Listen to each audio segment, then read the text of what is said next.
My parents disowned me because my perfect sister's boyfriend fabricated stories about me. Now, when they finally discovered the reality, they're crushed and want to reconcile. But I'm expecting them to beg. Be me. This story is going to mess with your head. I'm talking about the kind of betrayal that makes you question everything you thought you knew about family loyalty.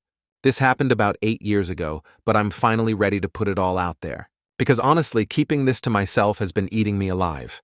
So picture this. I, 34 male, was living at home while finishing my architecture degree and working part-time at an auto repair shop. I was 26 years old back then.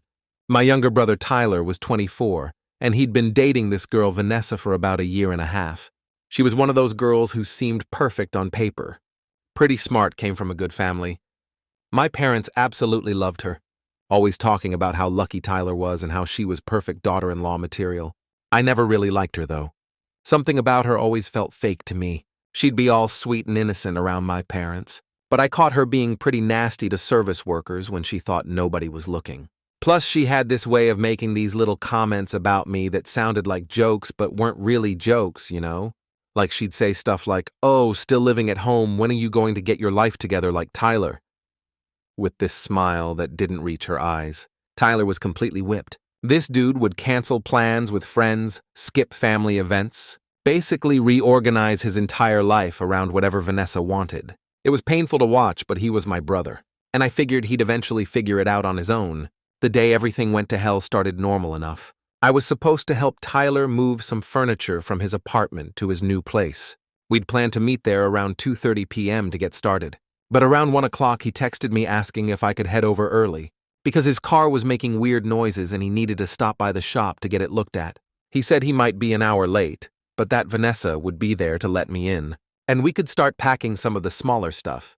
No big deal, right?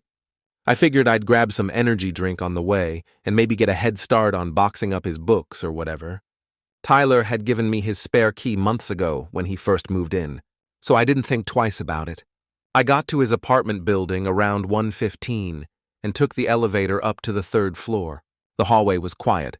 Most people were probably at work on a Thursday afternoon. I walked up to Tyler's door and was about to knock when I heard voices inside.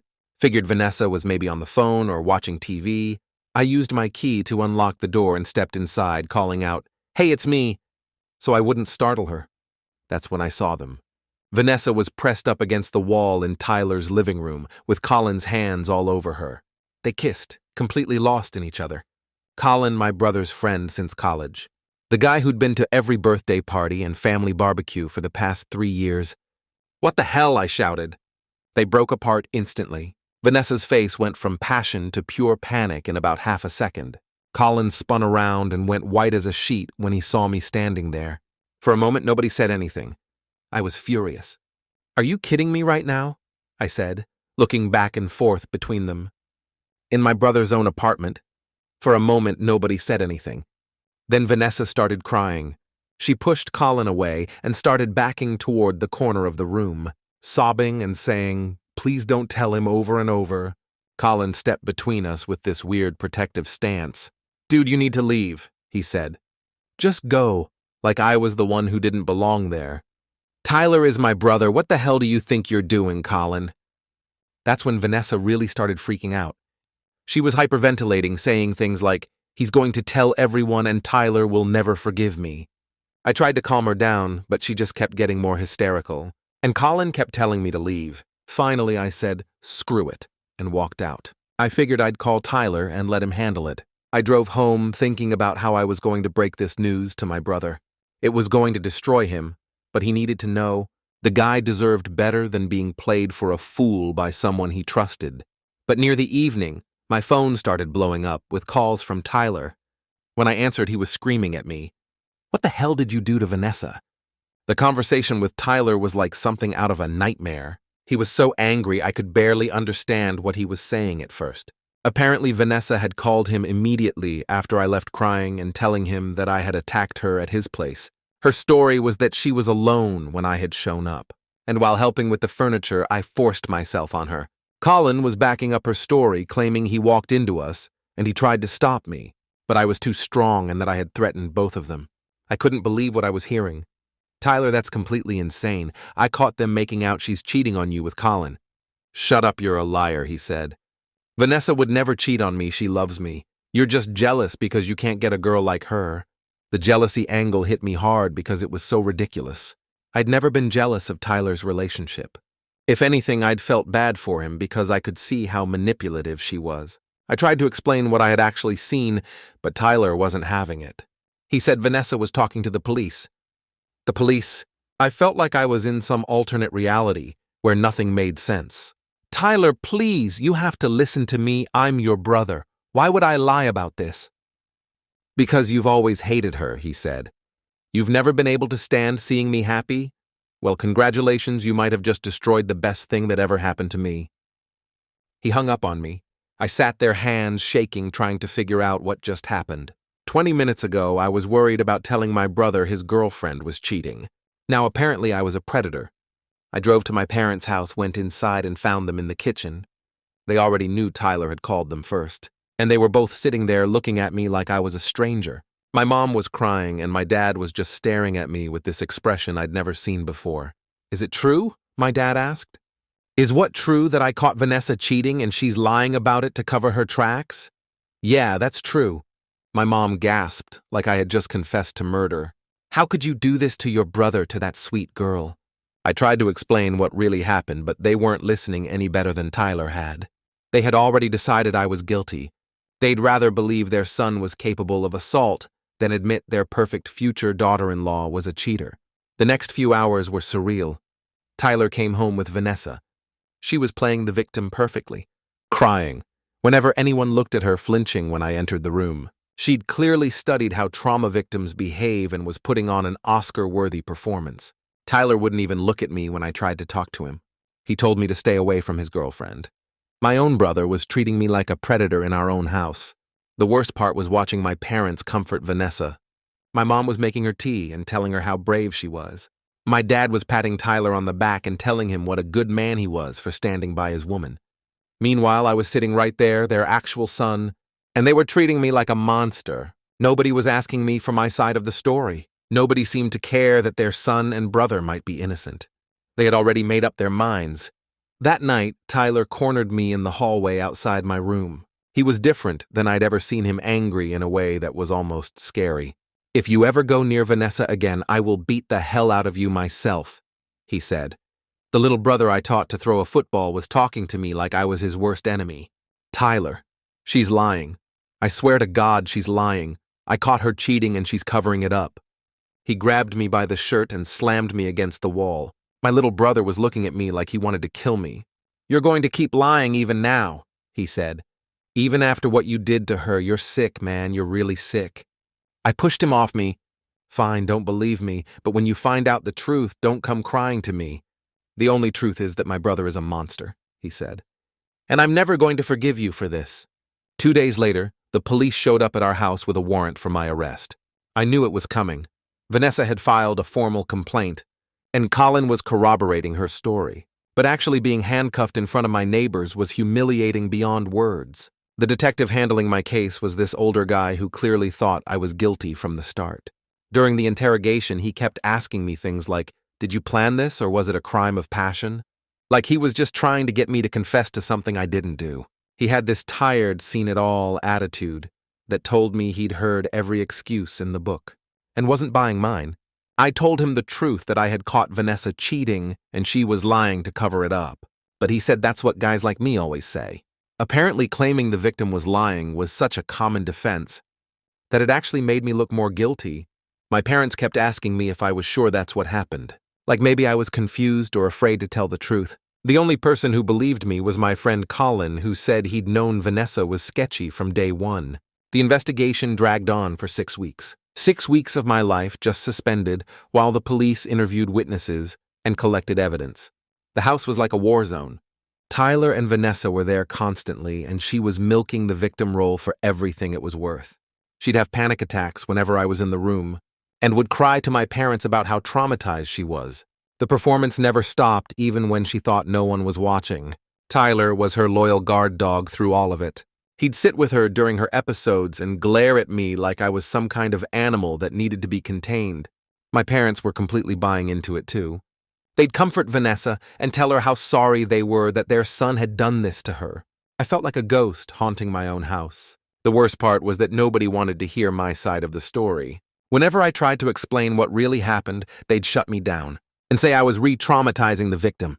I was guilty until proven innocent, and maybe not even then. My college suspended me pending the outcome of the investigation. My job fired me for conduct unbecoming. Friends stopped calling and returning texts. Word got around our small town pretty quickly, and I couldn't go anywhere without people staring and whispering. Colin was the only one who stuck by me. He'd come over and hang out, which was awkward because Tyler would leave the room whenever Colin showed up.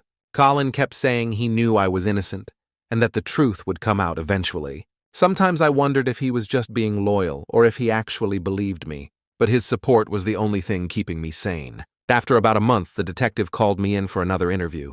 He said they had been investigating Colin's story and found some inconsistencies. Apparently, Colin had changed his story twice about what exactly he had seen, and his timeline didn't match up with Vanessa's. When you're lying, it's hard to keep all the details straight, especially under police scrutiny. The detective also told me they had requested Vanessa's phone records and found some interesting text messages. He wouldn't tell me what they said, but his attitude toward me had definitely changed. He was asking different questions, like whether I had any proof of the affair I claimed to have discovered. Now, for my absolute shitty luck, there were no security cameras around Tyler's place. I had no proof except for what I saw with my own eyes, which was apparently not enough.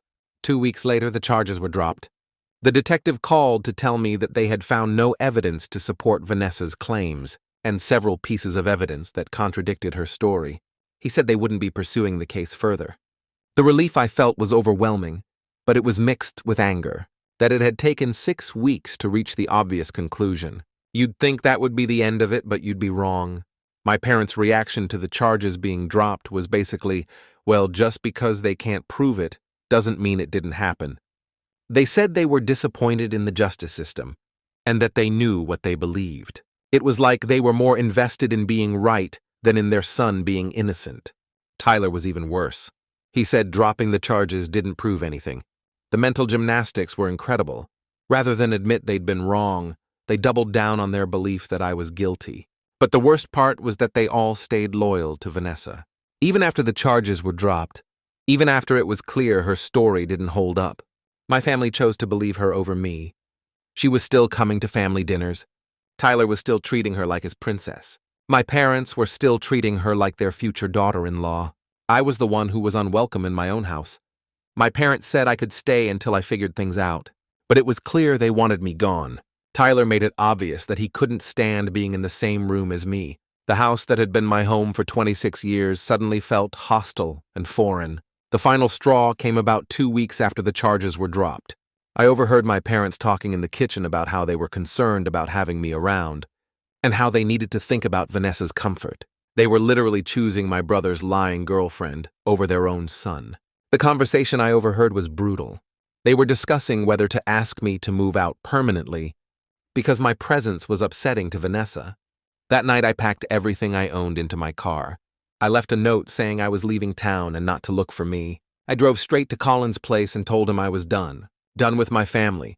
Done with that town. Done with trying to prove my innocence to people who had already decided I was guilty. Colin tried to talk me out of it. Said I should stay and fight. But I was finished fighting. Sometimes you have to know when to walk away, even when walking away means losing everything you thought mattered. I knew even if I fought back, the damage was already done and I had no evidence. I knew I had no place with my family anymore. I headed north with no real plan except to get as far away as possible. Ended up in Vancouver because it was the first major city I hit after crossing the border. And honestly, the distance felt right. I figured if I was going to disappear, I might as well do it properly. The French signs and different money made it feel like a completely different world, which was exactly what I needed. The first few months were rough as hell. I was living in this tiny studio apartment in a sketchy part of town, working construction jobs that paid cash under the table. My French was garbage, so I mostly worked with other English speakers who were just as desperate for work as I was. The construction crew became like a temporary family. Guys who didn't ask questions about your past and judged you only on whether you could swing a hammer and show up on time. The hardest part was the isolation. For the first time in my life, I didn't have anyone No family, no childhood friends, no connections at all. Just me in a foreign country trying to figure out how to rebuild my entire existence from scratch. Some nights I'd sit in that tiny apartment eating instant noodles and wondering if I'd made the biggest mistake of my life. The work was brutal but therapeutic. There's something about building things with your hands that helps clear your head when everything else is falling apart. I specialized in framing and drywall work that required focus and precision. The physical exhaustion helped me sleep, and the satisfaction of seeing a building come together piece by piece gave me something to be proud of. When everything else felt hopeless, I changed my name legally after about 6 months. It cost me almost everything I had saved, but I needed to shed that old identity completely. Every time I saw my old name on documents, it reminded me of everything that had happened. The new name felt like putting on clean clothes after being covered in mud. Colin stayed in touch, which probably saved my sanity.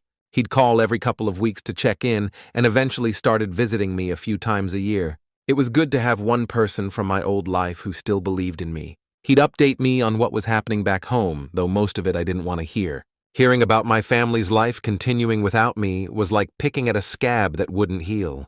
Apparently, Tyler and Vanessa got more serious after I left. He proposed to her with some elaborate setup in the park where they'd had their first date. My parents were thrilled about it, constantly talking about wedding plans and grandchildren. Tyler had gotten a promotion at his job and they'd settled into domestic life together.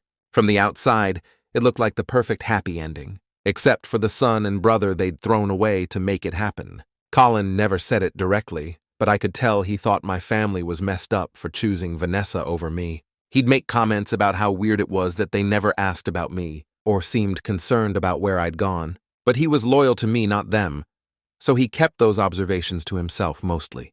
He did mention that some of our mutual friends had started asking questions about my disappearance, but Tyler and my parents had just said I'd moved away for work. After about a year, I started getting my life together for real. I enrolled in a college program to finish my architecture degree, using my new identity and Canadian residency status. The transition back to academic life was jarring after months of physical labor, but it felt good to be using my brain again. Made a few friends, nothing deep but people to grab a drink with or watch hockey games.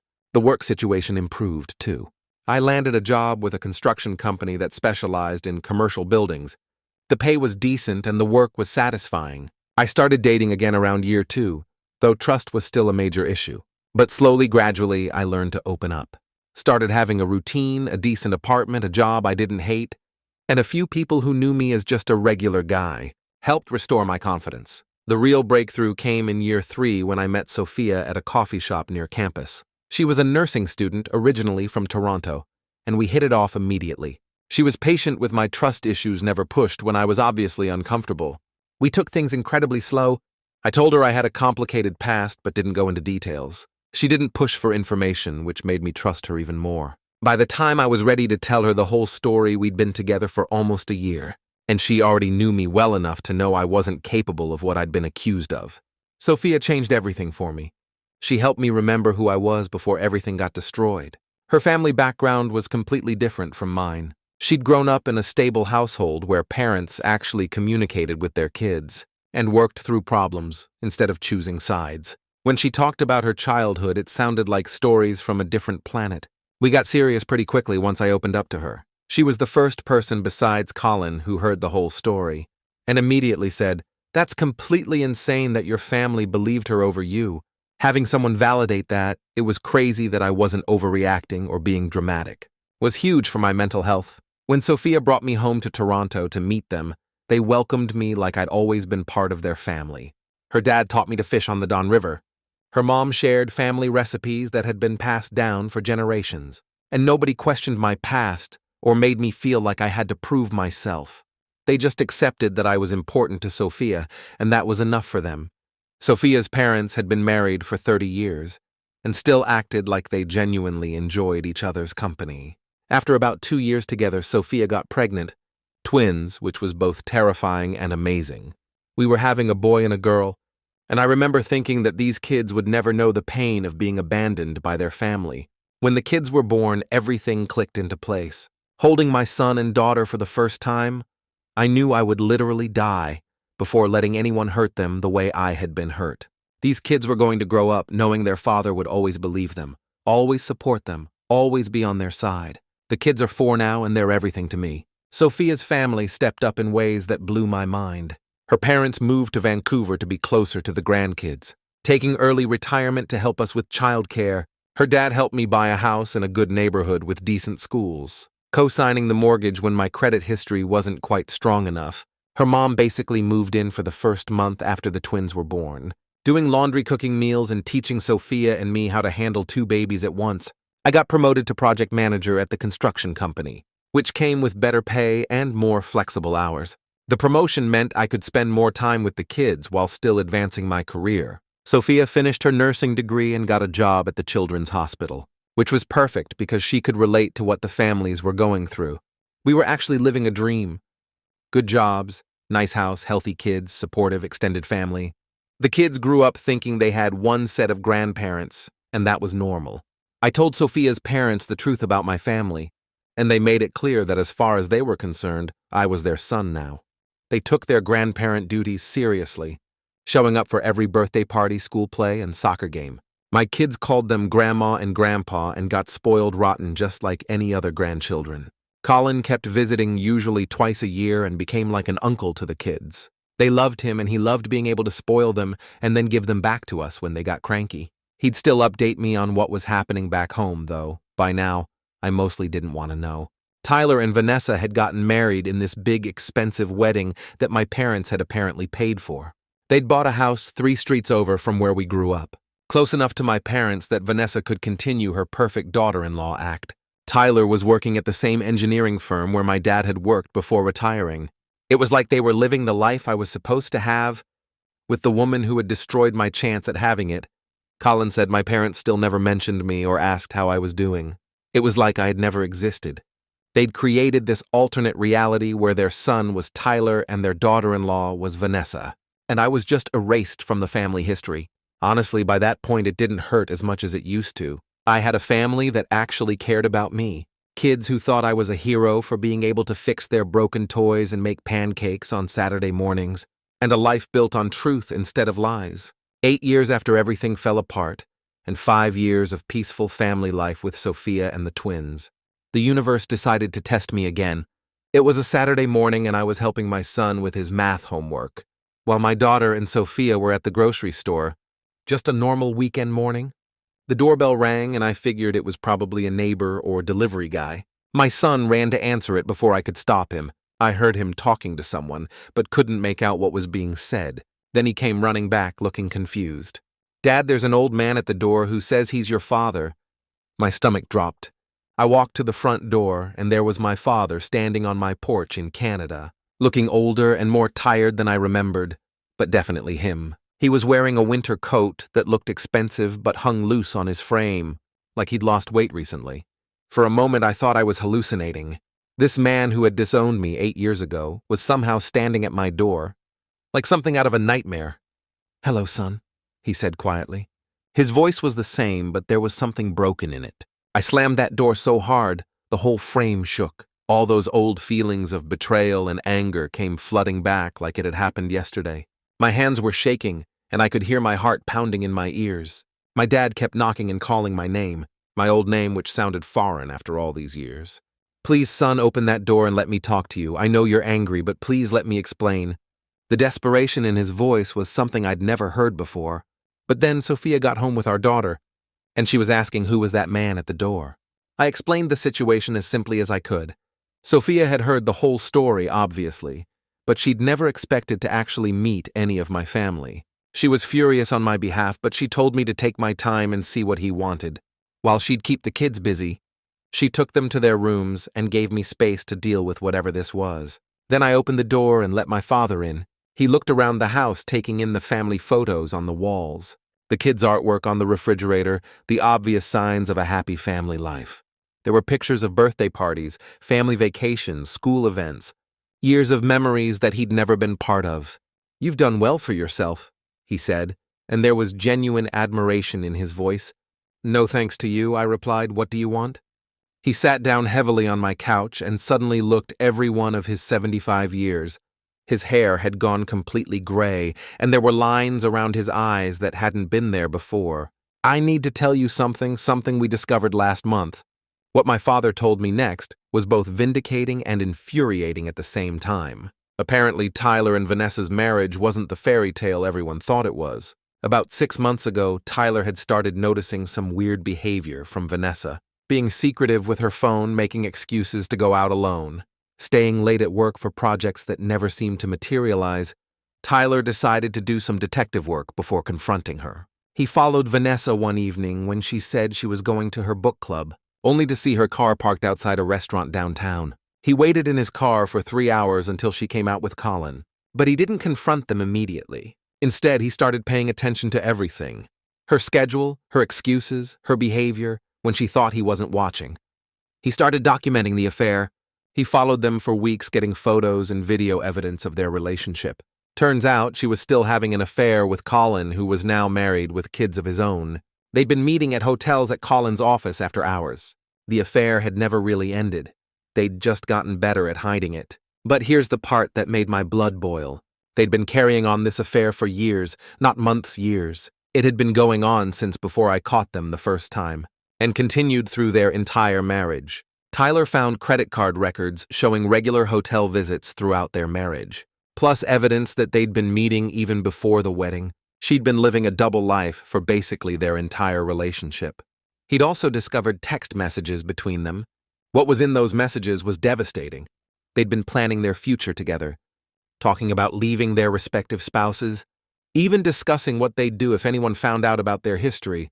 The kicker: during their marriage, Colin had gotten her pregnant, and she'd had an abortion without telling Tyler, terrified it might not be his. The messages showed them laughing about how clueless Tyler was, and how easy it had been to fool everyone. In those messages, Vanessa was also terrified about the family finding out the truth about everything they had done. She was paranoid that I would somehow prove my innocence and expose their lies. They'd even discussed what they'd do if I ever came back, and tried to tell people what really happened. When Tyler finally confronted her with all the evidence, she broke down and confessed everything. She admitted that she and Colin had been involved before Tyler, that they'd never really stopped seeing each other, and that when I caught them that day years ago, she panicked and made up the assault story to cover her tracks. She broke down completely and admitted to lying about everything. She'd married Tyler while still in love with Colin. She'd let my family destroy me to protect her secret. And she'd been planning to leave Tyler for Colin as soon as Colin's divorce was finalized. And they could be together openly. My father had discovered all this when Tyler came to him for advice about the divorce. Tyler was completely destroyed, asking how he could have been so blind, how he could have wasted years of his life on someone who never loved him, and how he had destroyed his relationship with his brother for a woman who had been lying about everything from the beginning. Tyler is beside himself, my father said. He knows he destroyed his relationship with his brother for a cheater. He wants to call you to apologize, but he doesn't even know how to find you. He's been asking everyone if they know where you went, but you just disappeared completely. I sat there trying to process all this information. 8 years too late, my family finally knew the truth. 8 years after they'd thrown me away like garbage, they'd finally figured out that I'd been telling the truth all along. The vindication felt hollow after so much time had passed. "And what about you?" I asked my father. "What's your excuse for believing her over your own son?" He looked down at his hands, and I could see tears forming in his eyes. "I don't have one. We were wrong, completely, utterly wrong. We let that girl manipulate us into destroying our own family. And we've spent years living with the consequences." "Have you, though?" I asked. "Because from what Colin tells me, you all seem pretty happy with your choice. You got your perfect daughter-in-law, your fairy tale wedding, your happy family. You just erased me from the picture and moved on like I never existed." "We tried to," he admitted. "But not a day went by that I didn't think about you, wonder where you were, if you were okay, if you'd ever forgive us. Your mother, she's never been the same. She's been on antidepressants for years, crying every Christmas and birthday because her son isn't there. She keeps your old room exactly the same, like she's waiting for you to come home. Her son was there," I said. "You just chose to believe I was a predator instead of listening to me." We talked for about 2 hours. He told me about how Tyler's world had fallen apart when he learned the truth, how my mother had been devastated to discover what they'd done to an innocent son, how they'd all been trying to figure out how to find me and make amends. He said they'd hired a private investigator who eventually tracked me down in Vancouver. I told him about my life, my wife, my kids, my career, my in-laws who treated me like family. I showed him pictures of his grandchildren that he'd never meet. Told him about the family traditions we'd created, the life I'd built from nothing.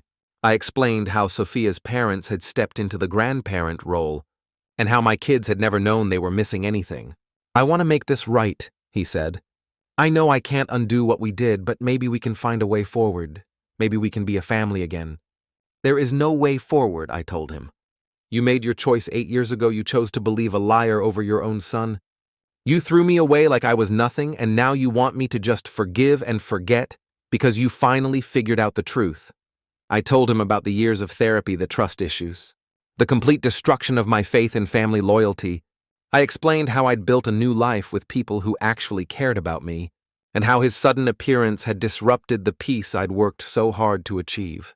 I talked about the nightmares I'd had for years, wondering if I really was the monster they thought I was. I'm sorry, he said, and he was crying now. I'm sorry for everything. We were terrible parents, and you deserved so much better. Your apology is too late, I said. I have a family now that chooses me every day, that believes in me, that would never throw me away for someone else's lies. You can take your guilt and your apologies and go back to whatever's left of the family you chose to protect. I walked him to the door and told him not to contact me again. He handed me a piece of paper with Tyler's phone number on it. Said Tyler wanted to apologize too and had been hoping to reconnect. I threw it in the trash without looking at it, making sure he saw me do it. After he left, I sat on my couch and cried for the first time in years. Not because I was sad, but because I was finally completely free. The truth was, my family knew they'd been wrong and I didn't care anymore. I had everything I needed right here in this house, with my wife and kids and the family that chose to love me. Sophia came downstairs after putting the kids to bed and found me sitting there. Are you okay? How do you feel? She asked, sitting next to me and taking my hand. Like I can finally close that chapter, I said. They know the truth now, and it doesn't change anything.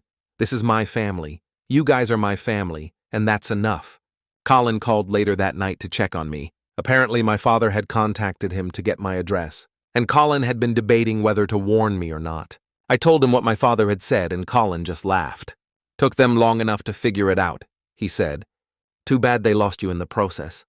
Their loss, I said, and for the first time in 7 years I really meant it. Edit.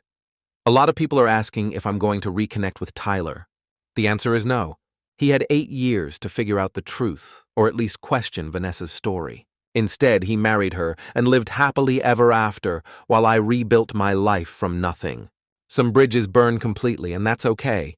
Edit 2 for those asking about my kids. They know I'm from the States and that I have family there. I don't talk to. When they're older, I'll tell them the whole story. Right now, they're just happy kids with parents who love them, and grandparents who spoil them rotten. That's how I want to keep it.